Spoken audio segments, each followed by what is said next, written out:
Thank you for taking the time to looking at the automation video on telescopic rails. I've discussed in different videos different applications for linear rail systems, and now we're talking about extending the linear rail movement past the end of the rail. So these are telescopic rails. At this point I have to make clear that if you're not looking at heavy duty telescopic rails, then you're really looking at the wrong place. What we don't provide is inexpensive pressed steel, I don't know if you can hear that, but very cheap pressed steel telescopic rails. These rails are not made from pressed steel at all. They're made from cold drawn steel, and they really are suited for industrial repeated frequency applications and heavy duty applications. So just to try and make that clear. All of the telescopic rails we provide are made from cold drawn steel, so these are really very heavy duty steel units, and we also, the majority of them have got raceways that are hardened. So when I say the raceways, that means the inside portion here where the ball bearings are going to run, they're hardened to about 60 Rockwell, so they're very tough. There is a range that we produce which is slightly less expensive, which is still made from cold drawn steel, but the raceways aren't hardened, just to try and offer an alternative. So here at Automation, our telescopic rails come mainly in two different groups. One that we refer to as fully telescopic rails, and one that are partially telescopic rails. So fully telescopic rails means that if, for example, we have a rail length of about 300 millimeters, then when that product is extended, the stroke on it will also be 300 millimeters. So you can see, I'm not quite sure how long that rail is, but you can see that it fully extends. The partially telescopic rails are slightly less expensive, and they will typically extend. So this, for example, is a partially telescopic rail, so that might be about 300 millimeters long, and typically that will extend to about 50% of its closed rail length. The benefits of that rail system, if you can use it, is it's slightly less expensive, but also because it still has a chunk of rail retained in the body of it, it can also take very heavy duty loads. What is quite useful when you're considering what sort of telescopic rail you're after is the first thing you have to do is to look at the loads that you're going to be carrying, where that load is in relation to it is when it's extended, and also the extension required. So if you can get away with a rail length and extension that's maybe 50 or 60% of that rail length, then I would seriously try and consider the partially telescopic rails, which is the ASN 43 range, the ASN range. But also what's quite interesting is on pretty much all of the rails that we offer, they can double stroke. So for example, that depends on how you can set it up. So you might actually be able to use a shorter rail, but because you can stroke it 50% forward and 50% backwards, you might be able to use a shorter rail length. The same thing with a 100% stroke. If you can stroke it 300 mil one way and 300 mil the other way, you might be able to use a sort of a more compact rail. So the way that that's done simply is so for example at the moment that is opening and that is closing. We've got a little screw at the back here.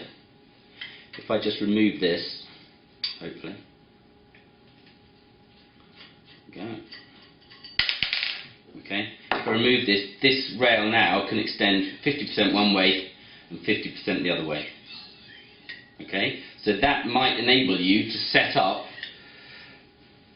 your system so you can use that double stroke more effectively, and that's obviously more cost effective.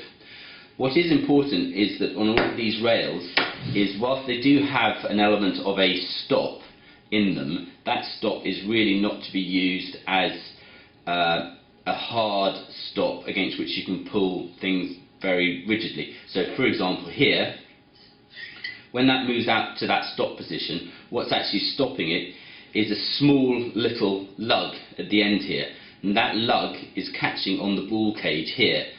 And basically if somebody comes along or you have a machine that's continually pulling against that little lug, what eventually it will do is it will damage the little cage here and it will wreck it. So basically you need to set the system up so you've got an external stop that's preventing that ball cage from travelling and repeatedly hitting that lug. Okay, if I start off with the different types of rail systems that we offer, they're all very heavy duty, but they all vary slightly in terms of the load capacity that they can carry and also the section. So for example, this L1984 DS series is probably one of our most popular rails, and you'll see from there quite often people are liking it because it can take very, very heavy loads, but it has a low width profile. So these telescopic rails can vary from strokes of about 300 millimeters up to about 2 meters. So we're talking really heavy duty, long stroke items there. Nice thing is that they're slim and they're very, very rigid, and if you want to use that double stroke, this could stroke 100% that way and 100% going backwards. What we can also do for customers who maybe want slightly more than 100% stroke, we can sometimes vary the configuration to increase that 100% to about 130%, and we do that by varying, I don't know if you can see here, we can alter the cage in which these balls are retained. So we can reduce that slightly, and that will give you the extra stroke that you might just need that little bit longer. But obviously, because you're now reducing the balls, that then affects the load capacity of it. But typically, on the very heaviest duty of these things, the DS series, this can take up to about a ton over a pair of them. So that is the very popular L1984 DS series. Then if I move on to the L1986, which is the DE series, this has a different profile again. So in this instance where you were maybe restricted by width, in this instance you might be restricted by height, but you still want to get that telescopic reach. Okay, just to clarify on these telescopic rails, what I've got here on the table is a small selection of the very wide range of products we have. So for example, this product will come in much larger versions, much heavier duty versions, obviously much longer versions. This will come in, this actually is a smaller type of this size 43 unit. It will also come in a size 63, all sorts of differing lengths. Just need to have a quick look at what's in the catalogue. Again, this DBN unit will come in different shapes and sizes. So if I move on now to the next product, which is the L1986 DE series, whereas in this DS series you had a very low width profile, but quite a high height to it.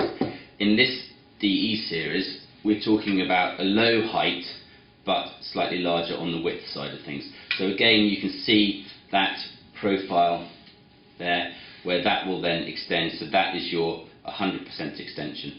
So obviously on something like this rail here will be bolted to the fixed structure, and this will be bolted to the moving structure, and off you go. And in the same way that we've talked about on this DS series, where it can stroke 100% one way, it can also stroke 100% in the backwards direction. Okay. So then we've got a DBN series, which I've already prepared this one, I think, for stroking one way and the other way. But again, it's just got different load capacities compared to the other rails.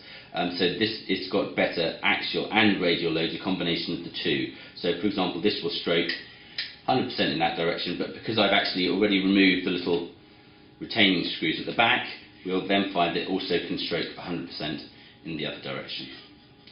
So the ASN 43 series, this is or the ASN series, this is the system where it's partially telescopic, so that can take much heavier duty loads, and it can also take some both radial and axial loads.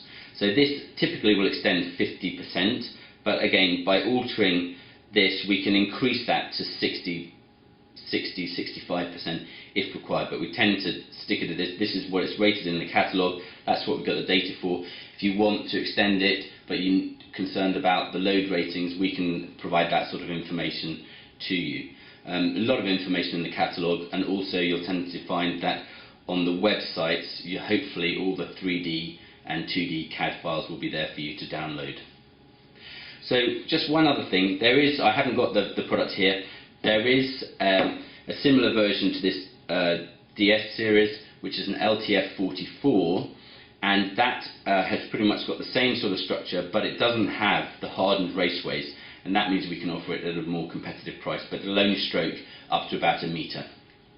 Okay, the final two products I'd like to have a quick chat about are products that I haven't got on display here. They are, one of them is particularly for very, very heavy duty loads. It's called our L1996 DMS63 series. We're talking really, really large a product here, and typically over a pair it can take up to about 4 tons. So it's very, very large, and the minimum stroke is 1 metre, and the maximum stroke on that particular range is about 2 metres. And those ones can come left and right-handed. Then we've also got a relatively new product range, which is a special product range just come out. It is on the website, L1997 and L1998, and these ones offer 150% stroke. Again, they are quite heavy-duty products geared to people who are looking for strokes anywhere between 800 millimeters to about 3 meters, and load capacities, I mean, they are very, very large, can take up to about 6 tons per pair. So I hope you found some of these things of interest. I hope I've reinforced the fact that these products are for heavy duty use and they're not the light pressed steel versions of it. I'm very confident in the product and the backup that we provide. So if you've got any technical questions, please do feel free to phone us or send an email in, and we'll try and come up with the recommended telescopic rail. Thank you very much for your time.